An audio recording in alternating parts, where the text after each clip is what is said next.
Hi friends, it's me Liz, and I'm here to share just a quick tip that you can do at school and every class period, every subject, and it's very simple. Sentence frames. Helps with our oral language production. Kids are talking more, then they can use it in their writing. They could use it in their reading. They can use it all the time. So let's help our students by using more oral language, right? Oral language is imperative to their language skills, to all language skills. So we need to practice. We have ELD standards based on language production, oral language production, not just writing it down. We have ELD standards based on collaboration. So they have to work with partners to give and take with their language, build upon each other's thoughts and ideas, and help each other out. And we have ELD standards about connecting ideas. So we tackle those all with sentence frames. Every subject matter, every day. Okay, you can do it. So first, build that background. You have to build that language together. Introduce words, write them down, chorally respond with your students, draw a picture, sketch, have a photo, an image, something that connects the word with the visual, as well as color coding it and adding TPR or hand motions or sign language to help them benefit and connect. If you add music or rhythm, it's even better. Our brains connect with rhythm. That's how we learn. So build that background together. Once you all have the same background, you can go from there and use that building to practice. Okay, so you can practice with sentence frames. Sentence frames, every subject matter. Here's a basic one. I like blank because blank. So we have different levels of students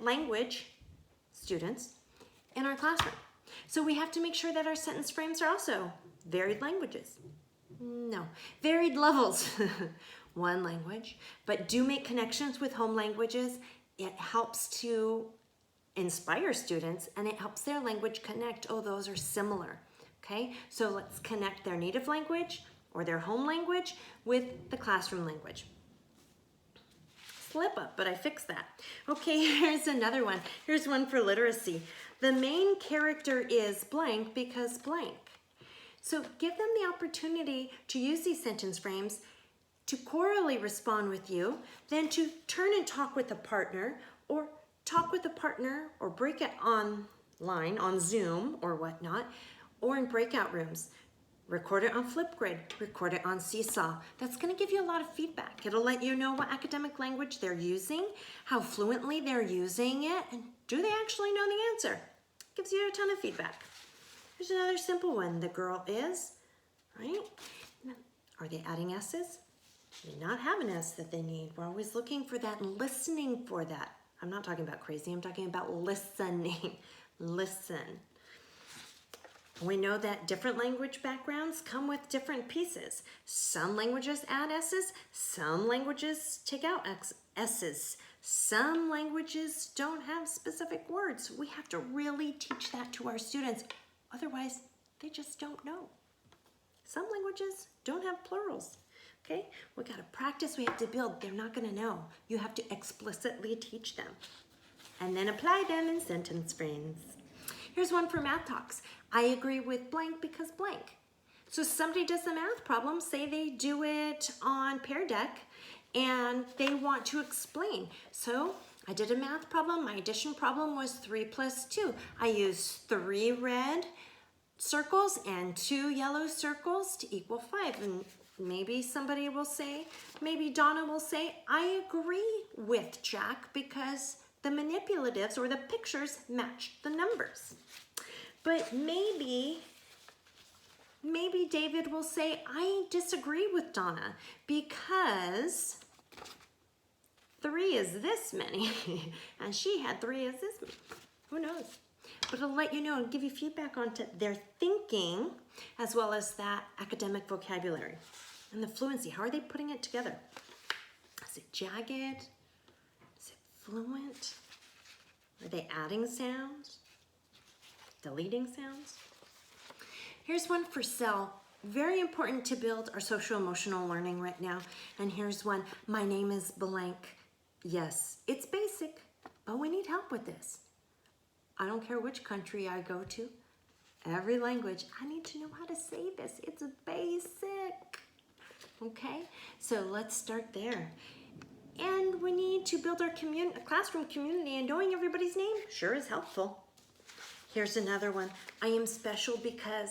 Now this gives you feedback not just on language, but on a student's confidence and how the student views themselves. Loads and loads of feedback. Here's one to make those connections. I am similar to blank because, but different because. This is a way for us to connect and know that although we're different, we're also similar, and it makes us special. It builds that bond together. And when we know that we're all similar, it's really hard to not like somebody, right? We're similar in these ways, we're different in those ways, and that makes us special. Let's learn about those differences. In science, we start with phenomena. I wonder why. They're always talking about, why is the grass green? Why is the sky blue? Why is it hot today? How do you know it's gonna rain tomorrow? I wonder why. Give them the language. Give them the language. Give them those words. You build those words. Then give them a place to put it and let them practice. This is how you practice with these frames. Language arts. The word blank is a noun because, do they know? Can they connect those ideas? Can they apply that? Now that they've, okay, we learned what a noun is. Now find some words. Find some nouns. How do you know it's a noun? Prove it, right? We want those prove it statements. Prove it. I know blank because, that's proving it. So keep these in your classroom. Keep them in your interactive notebook. Keep it in Google Classroom. Keep it on the math wall, the science wall, the whole group area where you're all building together. Let them get to it because students are at different levels. They need to catch those when they need them. So some students will say it, read it once, that's it, they'll apply it. Some students will need that scaffold all year long. That's okay, that's where they are. Build that background together. Practice with frames. Number 3, keep them up so they can apply those frames. They can write them out to answer questions, to give feedback, to write a story. Build, practice, apply, friends. That's what we're doing every day. Every day, every subject matter. Teach for 10 minutes, let them talk for 2. Teach for 5 minutes, let them talk for 1 or 30 seconds. We're corally responding. We're one-on-one, right? Teacher asks and chooses students to answer, or you're speaking with a partner, or they're recording it on Flipgrid or Seesaw so that you can respond to them later. Very important, friends. We need that time. They need to build language every day, every subject matter. Thank you, friends. Let me know how it goes.